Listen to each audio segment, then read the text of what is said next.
लोकतंत्र के महामहिम, जैसा ठीक बैठ करके बोलना ज्यादा उचित है जी। विश्व के सबसे बड़े लोकतंत्र के प्रथम नागरिक महामहिम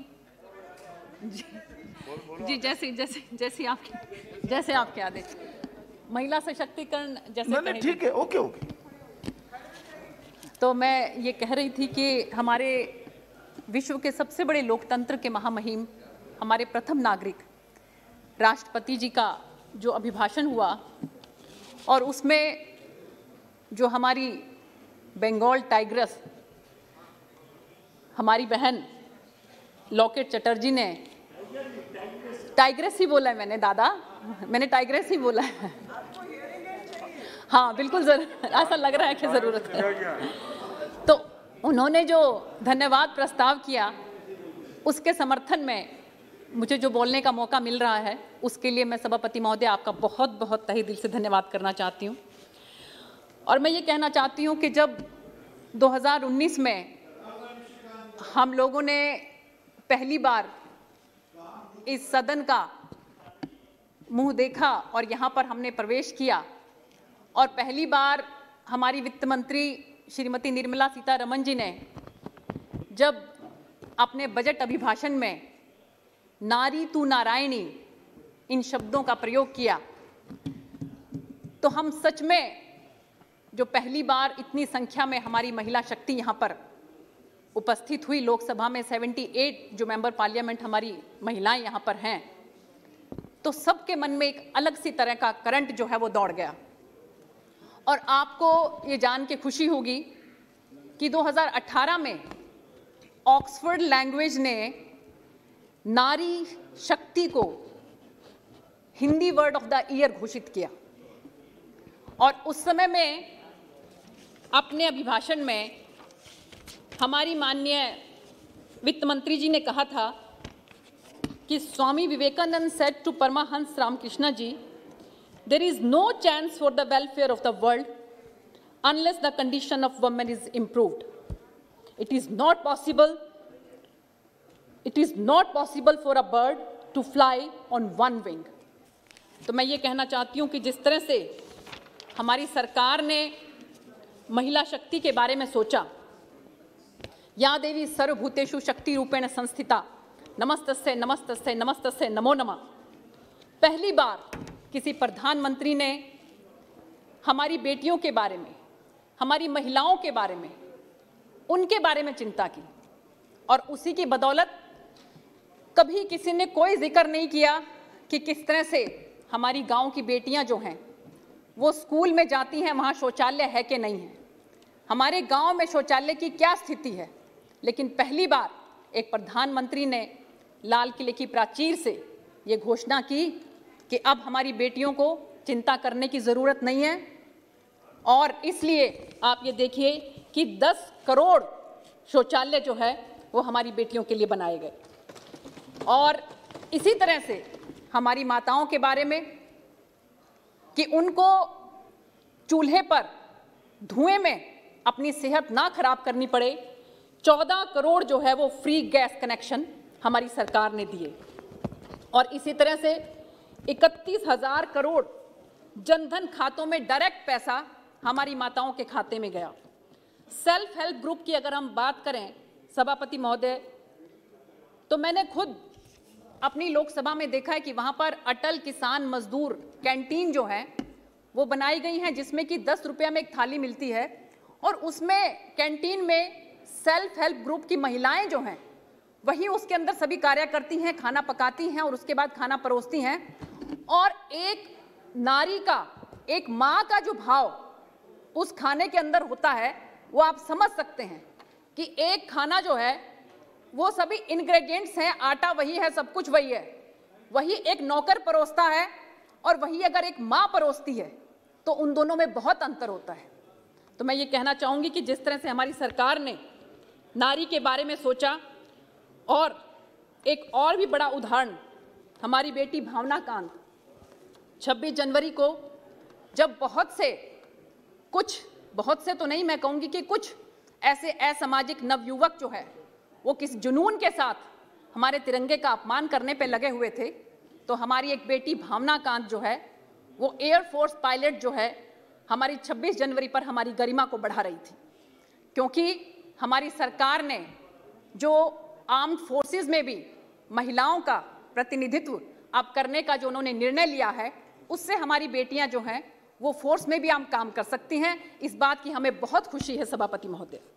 तो मैं ये कहना चाहूँगी कि जो बेड़ियाँ हमारी बेटियों को, हमारी माताओं बहनों को गांव में लगी थी, अब मुझे लगता है कि हरिवंश राय जी की वो पंक्तियां हैं वो बिल्कुल सार्थक महसूस होती हैं कि जो तुझसे लिपटी बेड़ियां समझ ना इनको वस्त्र तू, जो तुझसे लिपटी बेड़ियां समझ ना इनको वस्त्र तू, ये बेड़ियां पिघाल कर बना ले इनको शस्त्र तू, तू खुद की खोज में निकल, तू किस लिए हताश है, तू चल तेरे वजूद की समय को भी तलाश है।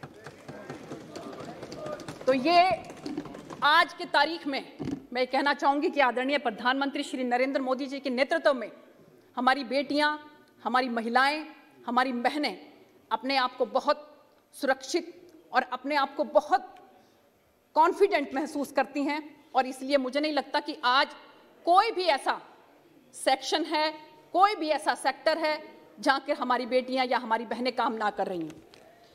और इसके साथ साथ मैं कहना चाहूंगी कि जिस तरह से अपने अभिभाषण में आदरणीय महामहिम जी ने हेल्थ के बारे में जिक्र किया कि हमारी सरकार ने किस तरह से हेल्थ में काम किया, तो बहुत कुछ जो है इसके बारे में कहा जा चुका है कि कैसे कोविड-19 पर हम लोगों ने विजय पाई, और किस तरह से पीपी किट के बारे में किसी को मालूम नहीं था, सैनिटाइजर के बारे में किसी को मालूम नहीं था, मास्क के बारे में किसी को मालूम नहीं था।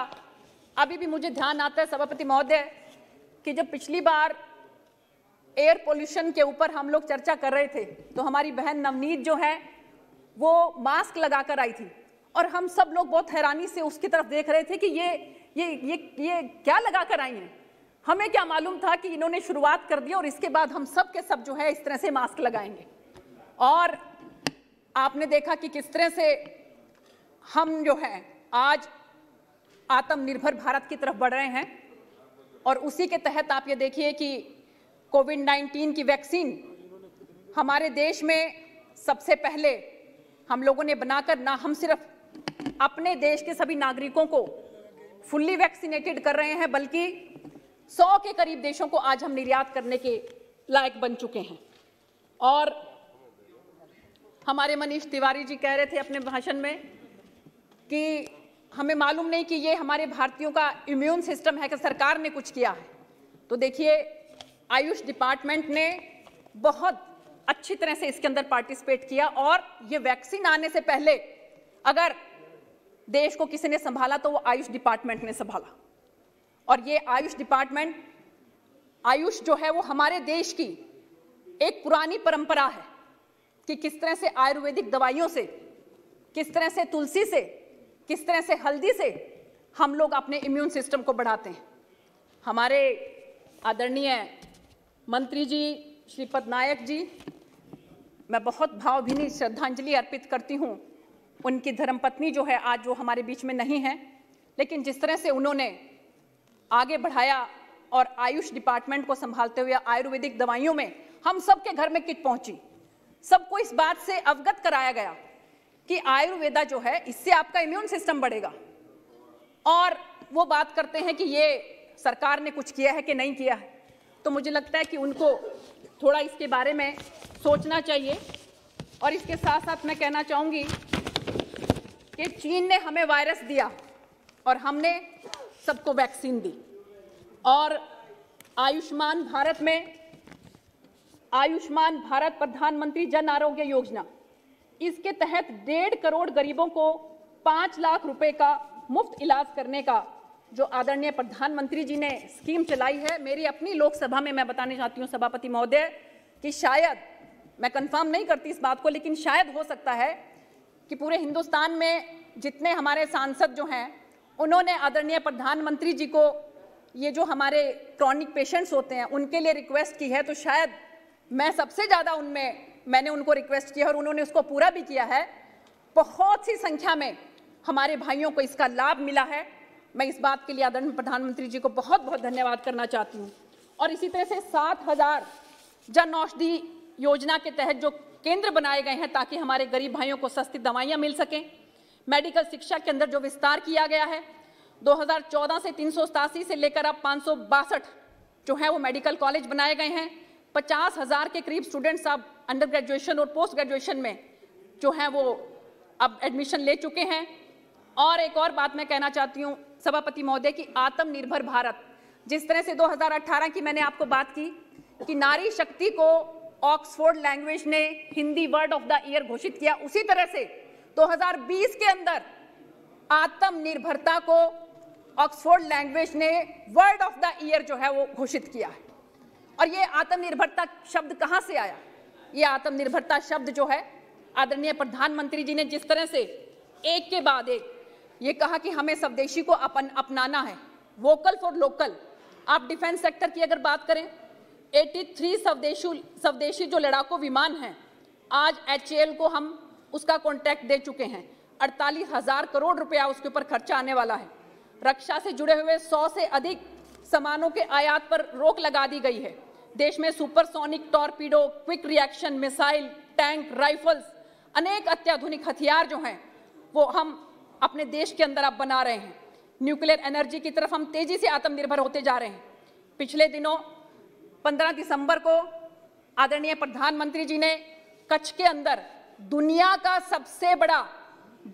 सबसे बड़ा सोलर एनर्जी और विंड एनर्जी प्लांट जो है वहां पर लगाया, जिसके अंदर 30,000 मेगावाट जो है कैपेसिटी की सोलर एनर्जी और विंड एनर्जी जो है वो उसके अंदर उत्पादन उसका होगा। अभी मुझे थोड़ा समय चाहिए। देखिए सभापति जी, अभी तो शुरू हुआ है जी।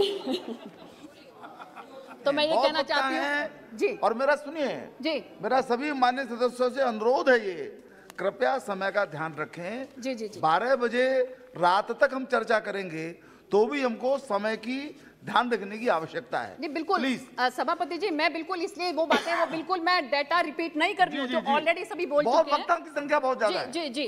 तो मैं यही कहना चाहती हूँ कि कृषि के अंदर अगर हम बात करें, देखिए क्योंकि अगर कृषि की बात नहीं करेंगे तो आत्मनिर्भरता का कोई औचित्य नहीं रह जाता है। तो मैं ये कहना चाहती हूँ कि कृषि से हमने देखा कि ऐसे समय में किस तरह से हमारे किसान भाइयों ने जो है वो एक ऐसे रिकॉर्ड उत्पादन करके जो है हमारे सभी देशवासियों का पेट जो है भरा। क्योंकि एक समय था कि जब हम अमेरिका से हम निर्यात करते थे अनाज, लेकिन अब की बार आदरणीय प्रधानमंत्री जी ने किस तरह से 80 करोड़ जो है वो लोगों को अनाज पहुंचाया और कितने महीनों तक मुफ्त में पहुंचाया। वो सिर्फ इसलिए पहुंचा सके क्योंकि हमारे किसान भाई जो हैं उनकी मेहनत की बदौलत और आत्मनिर्भर भारत की बदौलत हम ये सब कर पाए। आप ये देखिए कि जिस तरह की प्रोक्योरमेंट हुई है, अब की बार की जो प्रोक्योरमेंट है, चाहे हम गेहूं की बात करें, चाहे हम जो है वो दालों की बात करें, सबसे ज्यादा जो है वो रिकॉर्ड प्रोक्योरमेंट हुई है कॉटन की, कि कहां पर सिर्फ 60 करोड़ जो 2013-14 में हुई थी वो अब की बार 25,900 करोड़। और इसीलिए मुझे लगता है कि आदरणीय प्रधानमंत्री जी ने अब की बार जो प्रोविजन रखा है, हमारी वित्त मंत्री जी ने जैसा कि बताया कि 7 टेक्सटाइल पार्क जो है वो बनाए जाएंगे ताकि उसकी खपत ठीक तरीके से हो सके। पर ड्रॉप मोर क्रॉप, मैं बताना चाहूंगी आपको सभापति महोदय कि हमारे हरियाणा के अंदर आदरणीय मुख्यमंत्री जी एक स्कीम लेकर आए, मेरा पानी मेरी विरासत। वो इसलिए लेकर आए थे क्योंकि हमारे वहां पर चावल जो है उसकी खेती होती है और उसमें पानी बहुत लगता है।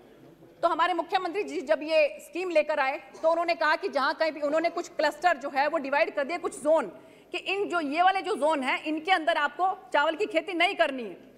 तो सब के सब एकदम से जो है वो प्रोटेस्ट करने लगे कि नहीं, हम तो यहाँ पर चावल की खेती तो करेंगे, चावल की खेती तो हमारे लिए बहुत जरूरी है। तो आदरणीय मुख्यमंत्री जी ने कहा कि जहां पर पंचायत की जमीन है वहां पर जो है चावल की खेती नहीं होगी और बाकी सबको चॉइस है, ऑप्शन है कि अगर वो चाहे तो करें और अगर वो नहीं चाहे तो नहीं करें। अगर वो नहीं करेंगे तो उनको 7,000 रुपया पर एकड़ के हिसाब से पैसा मिलेगा। 2,000 रुपया मिलेगा बुआई पर और 5,000 रुपया मिलेगा वेरिफिकेशन पे, और 50,000 एकड़ का उन्होंने टारगेट रखा। आप देखिए सभापति महोदय कि अगर हमारे किसान भाइयों को प्यार से समझाया जाए तो मुझे लगता है कि वो समझते हैं। 50,000 एकड़ का हमने टारगेट रखा, 80,000 एकड़ जो है किसान भाई हमारे आगे आए और उन्होंने कहा कि ठीक है जी हम यहाँ पर चावल की खेती नहीं करेंगे। तो मुझे लगता है कि आज जरूरत है कि हम लोग, सभापति महोदय प्लीज आप अगर देखिए अगर आप लोगों को इंटरेस्ट नहीं आ रहा है, समाप्त कीजिए, दुग्गल जी समाप्त कीजिए। जी। तो मैं ये कहना चाह रही थी कि अगर हम अपने किसान भाइयों को समझाएं तो वो जरूर समझ जाएंगे। अभी कल हमारे जो नेता प्रतिपक्ष हैं वो बात कर रहे थे कि हमारे किसान जो है वहां पर ब्राह्मण हैं और चंडाल हैं। तो मुझे समझ में नहीं आ रहा कि इस तरह के शब्द इतने बड़े पद पर होकर किस तरह से उन्होंने इस्तेमाल किए। तो मैं ये कहना चाह रही हूँ कि अगर वो इसके साथ चौकड़ी भी लगा देते तो मुझे समझ में आ जाता कि ये चंडाल चौकड़ी के बारे में सबको समझ में आ जाता कि किसके बारे में बात हो रही है और कौन लोग हैं जो हमारे किसान भाइयों को जो है वो बहका रहे हैं। तो मैं ये कहना चाहती हूँ कि अगर हम अपने किसान भाइयों को समझाएंगे तो वो जरूर समझ जाएंगे। और इसके साथ साथ मैं ये कहना चाहती हूँ कि सरकार बहुत सी ऐसी योजनाएं लेकर आई है। आदरणीय प्रधानमंत्री जी, चरैवेति इस मंत्र को चरितार्थ करते हुए कोरोना काल में भी जितने उद्घाटन, चाहे हम जो है वो अटल टनल की बात करें, चाहे हम 4 धाम की बात करें, वो अपनी गति से धीरे धीरे हम लोग आगे बढ़ते रहे। तो मैं ये कहना चाहती हूँ कि कोरोना को हराया है, भारत को जिताया है, संकट में भी हर हिंदवासी का हौसला बढ़ाया है। खेती खिले, किसान खुशहाल हो, बड़ी सोच के साथ बड़ा दिल दिखाया है। वंदन अभिनंदन करता जन जन, मोदी जी ने विश्व भर में भारत का लोहा मनवाया है। तो इसके साथ साथ मैं ये कहना चाहूंगी कि अभी हमारे बहुत ही आदरणीय हमारे बड़े हैं, हमारे बुजुर्ग हैं, आप लोगों के समक्ष अभी इन्होंने अपना अभिभाषण दिया। मैं बहुत इनका सम्मान करती हूँ क्योंकि मुझे लगता है कि शायद सबसे ज्यादा उम्र जो है आज इन्हीं की होगी यहाँ पर। तो मैं ये कहना चाहती हूँ कि आज की तारीख में जो इनको दर्द हो रहा है, ये दर्द उस समय कहाँ गया था कि जब कश्मीर के अंदर हमारे कश्मीरी पंडित जो हैं वो रो रहे थे, वो तड़प रहे थे, वो निकल कर बाहर जा रहे थे। वो दर्द उस समय कहाँ गया था? अगर ये उस समय संभल गए होते, तो आज ये स्थिति नहीं होती। सभापति महोदय, और मैं इसके साथ साथ एक बात और कहना चाहती हूँ, बहुत आदर के साथ मैं कहना चाहती हूँ। देखिए हमने आपको डॉक्टर साहब प्लीज, आप बहुत अनुभवी, शी इज नॉट यील्डिंग। देखिए प्लीज डॉक्टर साहब, इसके साथ मैं कहना चाहती हूँ सभापति महोदय, देखिए जब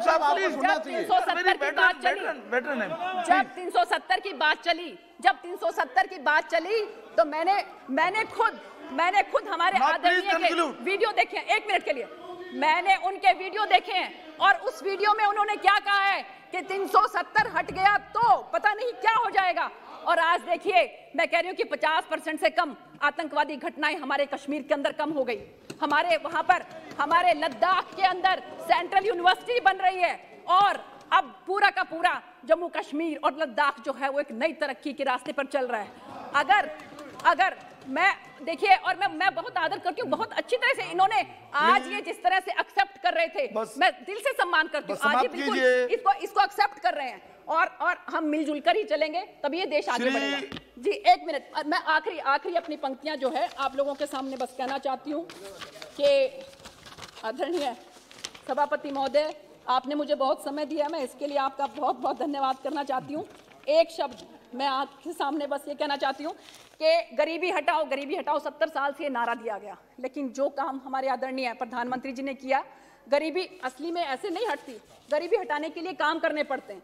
तो मैं कहना चाहता हूँ कि सोचने से कहाँ मिलते हैं तमन्नाओं के शहर, सोचने से कहाँ मिलते हैं तमन्नाओं के शहर, चलना भी जरूरी है मंजिल को पाने के लिए। बहुत अच्छा। और सभापति महोदय, और देखिए इसी के तहत देखिए ये कहते हैं कि हमारा किसान की आमदनी नहीं बढ़ रही, इसलिए हम लोग ये कानून लेकर आए हैं और आदरणीय प्रधानमंत्री जी ने खुले दिल से निमंत्रण दिया है कि आप जो सुधार चाहते हैं कि ये सुधार करिए, वो सुधार करने के लिए हम तैयार हैं। और आखिरी में सिर्फ अंतिम बार में जो है आपको सिर्फ मोदी जी के लिए एक ये शेर पढ़ना चाहती हूँ कि जिस तरह से सुबह से लेकर शाम तक विपक्ष जो है उनको गालियां देता रहता है, तो ये कहना चाहती हूँ कि हर रोज गिरकर भी मुकम्मल खड़े हैं, हर रोज गिरकर भी मुकम्मल खड़े हैं, ए जिंदगी देख मेरे हौसले तुझसे भी बड़े हैं। बहुत बहुत धन्यवाद। बहुत श्री अखिलेश यादव जी कृपया